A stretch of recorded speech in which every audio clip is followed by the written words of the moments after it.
Hi friends, welcome to our channel. இன்றைக்கி பார்த்தீங்கன்னா நம்ம கோயம்புத்தூர் ஸ்பெஷல் அரிசியும் பருப்பு சாதங்க. இந்த அரிசி பருப்பு சாதம் ரொம்ப ட்ரெண்ட் ஆகிட்டு வருது. இப்போது நாங்கள் ஒரு 30 இயர்ஸாக பார்த்தீங்கன்னா வீக்லி ஒன்ஸ் ஆகுது அரிசியும் பருப்பு சாதம் செஞ்சுருவோம். இதுக்கு பெஸ்ட் காம்போ பார்த்தீங்கன்னா பொட்டேட்டோ ஃப்ரை இல்லைன்னா முட்டை பொரியல். இப்போ கொஞ்சம் வேறு மாதிரி ட்ரை பண்ணி பார்க்கலான்ட்டு இப்போ அரிசி பருப்பு சாதம் செய்ய போகிறோங்க. எவ்வளோ அரிசி போட்டிருக்கோம்? இப்போ பார்த்தீங்கன்னா ஆஃப்டர்நூன் நைட் ரெண்டு நேரத்துக்கு சேர்ந்து செஞ்சிடலான்ட்டு கொஞ்சம் வெளியே போகிறோம். ஸோ 2 நேரத்துக்கு சேர்ந்து செஞ்சு வச்சிடலாம் அப்படின்ட்டு. கெஸ்ட் யார் வந்தாலும் ஃபஸ்ட்டு கேட்குறது அரிசி பருப்பு சாதம் தான். அதுக்கப்புறம் தான் பிரியாணிலாம் போவோங்க. குக்கர் வச்சுட்டாங்க. எண்ணெய் ஊற்றிட்டியா? ஊற்றிருக்கேன். எவ்வளோ ஸ்பூன் ஊற்றிருக்கேன் சொல்லிடு. ஒரு எப்படி சொல்கிறது, 4 ஸ்பூன் ஊற்றிருக்கியா? நான் 5 ஸ்பூன் ஊற்றிருக்கேன். 5 ஸ்பூன் எண்ணெய் ஊற்றிருக்குங்க. கருவேப்பிலை போட்டுக்கலாங்க. ஜோஷ்னா கொஞ்சம் கம்முன்னு இரு.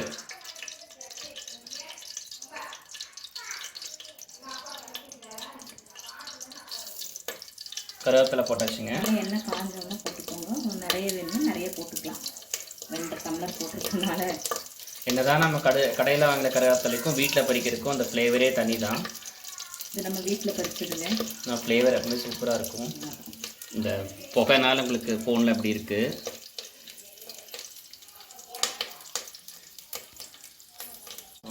அப்படியே 2 பூண்டு போட்டுக்கோங்க.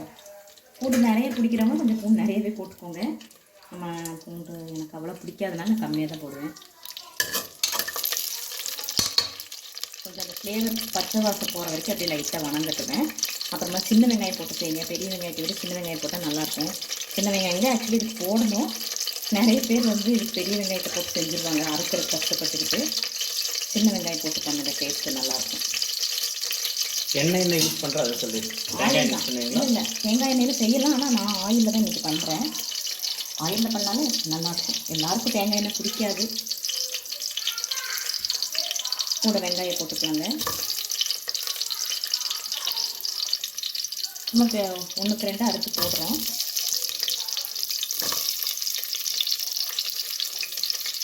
ஓரளவுக்கு சின்ன சின்ன சின்ன சைஸாக இருந்தால் முழுசாகவே போட்டுக்கலாம், நல்லாயிருக்கும்.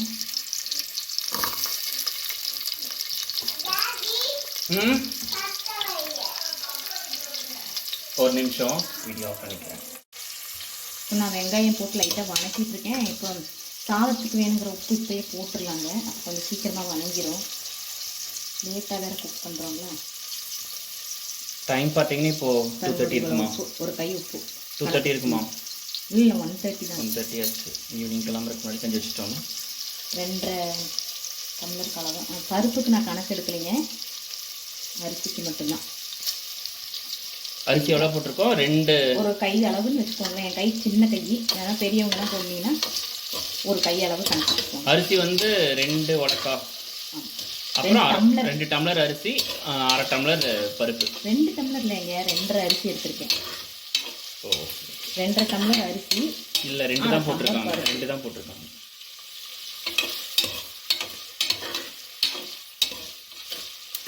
கணக்குக்கு வந்து 2.5 டம்ளர் அரிசிக்கு 1/2 டம்ளர் பருப்பு போட்டால் கரெக்டாக இருக்கணும். அதுதான் அளவு. புதுசாக பண்ணுறவங்களுக்கு தெரிஞ்சவங்க அப்படியே நீங்கள் எப்படி பண்ணுவீங்களோ அப்படியே பண்ணிடுங்க. நல்லா இந்த மாதிரி லைட்டாக வந்ததுக்கப்புறம் தக்காளியை போட்டுடலாங்க.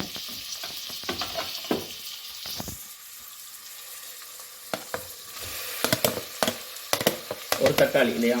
ஆமாம், ரொம்ப தக்காளி போட்டிங்கன்னா நொசன்னு ஆகிடும். அதனால் அளவாக ஒரு தக்காளி போட்டாலே போதும். ரொம்ப பொடி பொடியெல்லாம் இருக்க வேண்டாம். இது 1க்கு 2 அரைச்சி போட்டால் போதும். இது கூடயே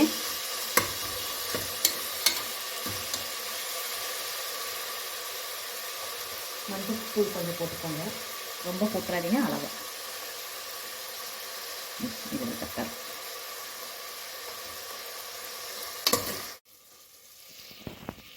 பச்சை மிளகா ஒரு 4 போட்டுக்கோங்க, சின்ன சைஸு. பெருசாக இருந்தால் 2 போடுங்க போதும். இது கூடவே நம்ம சாம்பார் தூள், நாங்கள் வந்து மிளகாத்தூளுக்கு பதிலாக சாம்பார் தூளே யூஸ் பண்ணுவோங்க. அப்படி இல்லைன்னா சாம்பார் தூள் மட்டுமே சம்டைம்ஸ் நாங்கள் போடுவோம். இல்லைன்னா சாம்பார் தூள் பாதி அளவு, மிளகாத்தூள் பாதி அளவு அப்படி போட்டுக்கோங்க. டேஸ்ட் நல்லாயிருக்கும்.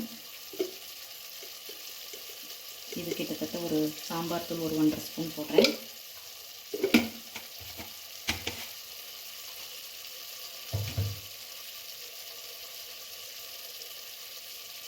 மிளகாத்தூள் ஒரு 1/2 ஸ்பூன் போட்டுக்கோங்க. காரம் உங்களுக்கு எப்படியோ அதுக்கு தகுந்த மாதிரி, ரொம்ப காரமாக ஆயிடாமல் இருக்கணும்.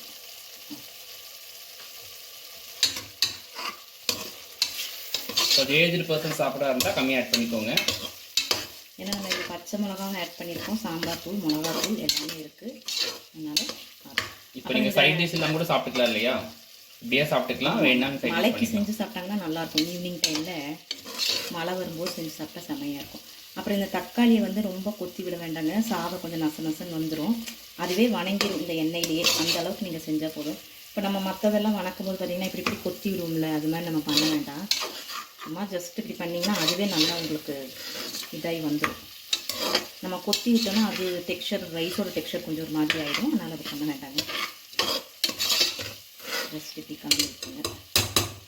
கொஞ்சம் அப்படியே வணங்கட்டும். அதுக்குள்ளே நம்ம அரிசியை கழுவி எடுத்து வச்சுக்கலாம். அரிசி போடும்போது உங்களுக்கு வீடியோவில் காட்டுறேன். இப்போ அரிசியை போட்டுடலாங்க அப்படியே.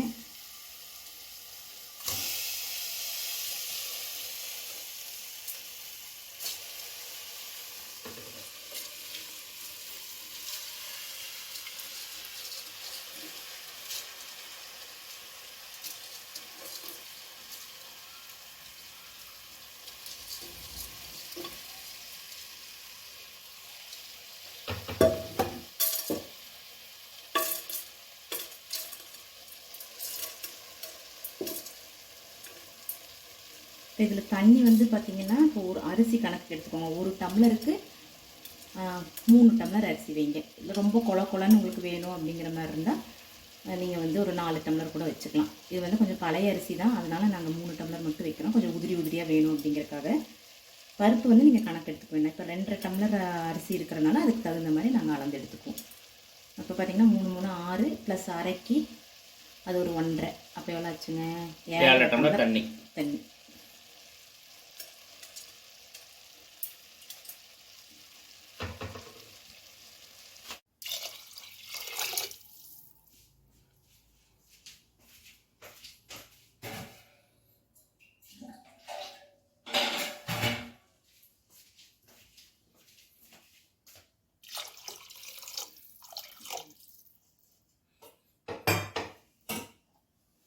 இது ஒரு வாட்டி இப்படி கலந்து விட்டிங்கன்னா இந்த கரண்டியில் இருக்கிறதெல்லாம் அப்படியே உள்ளே போய்க்கும்.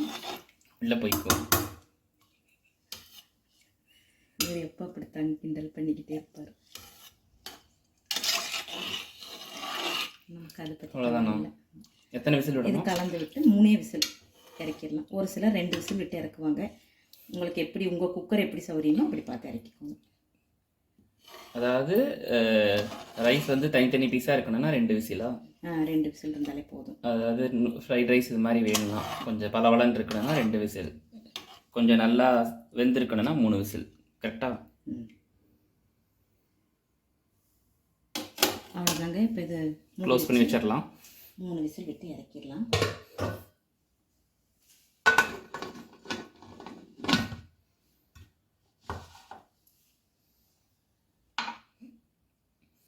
மூணு விசில் விட்டதுக்கப்புறம் பார்க்கலாங்க.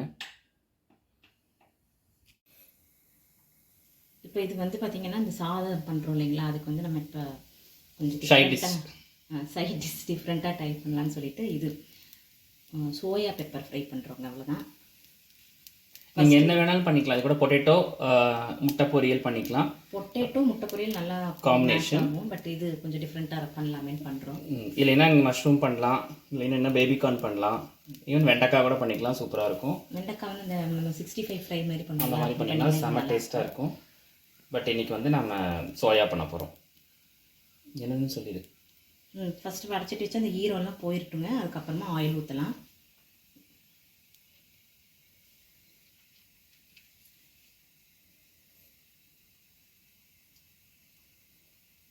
கொஞ்சமாக ஊற்றுங்க, போதும் ஓரளவுக்கு.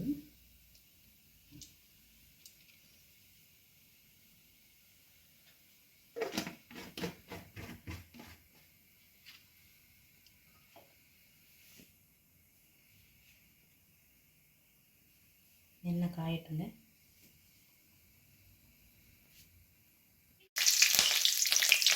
எண்ணெய் காஞ்சனே கருவேப்பிலை போட்டிருக்குங்க. பூண்டு போட்டுக்கணும்.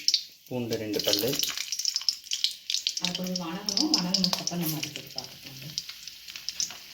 அதை போடாதீங்க, அது வந்து தண்ணி விழுந்தா தெரிச்சு போயிடும். அதுக்கு தண்ணி கரண்டி யூஸ் பண்ணணும்.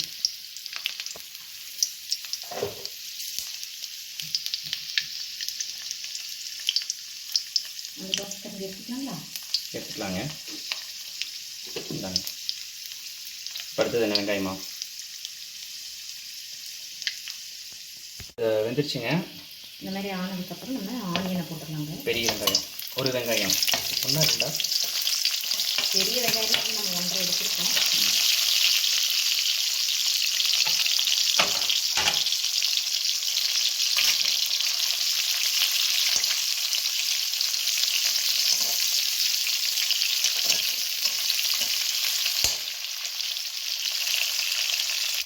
வெங்காயம் இப்படி பாதி வணங்கினோம்னா பொடி பொடியாக நறுக்கி வச்சு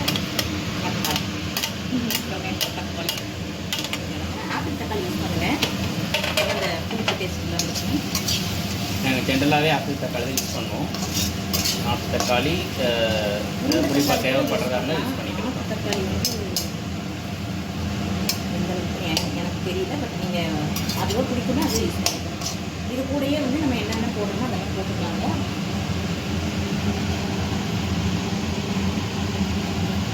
மிளகாத்தூளோட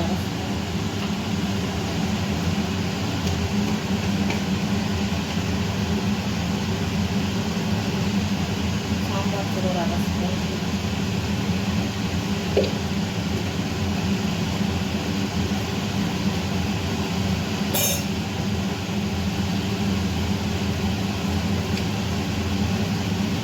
மல்லித்தூள் ஒரு ஸ்பூன் கணக்கு வச்சுக்கோங்க.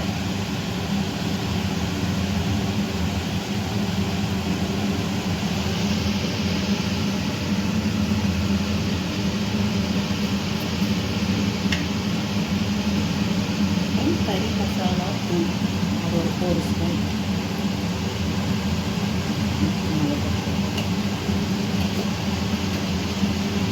நம்ம பண்ணுறதாங்க சமையல். நம்ம டேஸ்ட்டுக்கு எது பிடிக்குமோ அதெல்லாம் கொடுப்போம்.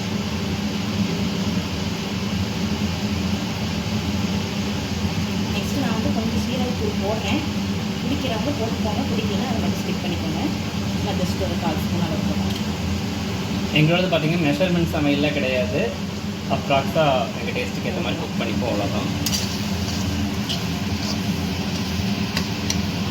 இது வந்து நம்ம நல்லா கொத்தி விட்டுக்கலாங்க. அது பிரச்சனை இல்லை. அப்போ தான் உங்களுக்கு நல்லா ஒரு மாதிரி என்ன சொல்கிறது, மேஷ் ஆகி நல்லா வரும்.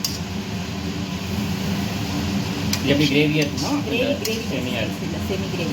கிரேவி இப்படி நல்லா கொத்தி விட்டுக்கோங்க. அப்போ தான் உங்களுக்கு அந்த தக்காளி எல்லாம் கடிப்படாமல் இருக்கும். நல்லா மேஷ் ஆகணும், நல்லா வதங்கட்டுங்க. அப்புறம் கொஞ்சம் நேரம் கழிச்சு பார்க்குறேன். சரி, கொஞ்சம் நல்லா வணங்கிடுச்சுங்க. உங்களுக்கு பார்த்தாலே தெரியும். இது கூட கொஞ்சமாக தண்ணி ஊற்றிக்கலாம், ரொம்ப இல்லை, கொஞ்சம். இது இப்போ கொஞ்சம் பொடி வரட்டும். கொத்தமல்லி கொஞ்சம் போட்டிருக்கு இல்லையா? கொஞ்சம் கொத்தமல்லி போடணும், கொஞ்சமாக. அதாவது ஒரு 1/4 கையும் வச்சுக்கோங்களேன், ஃப்ளேவருக்காக.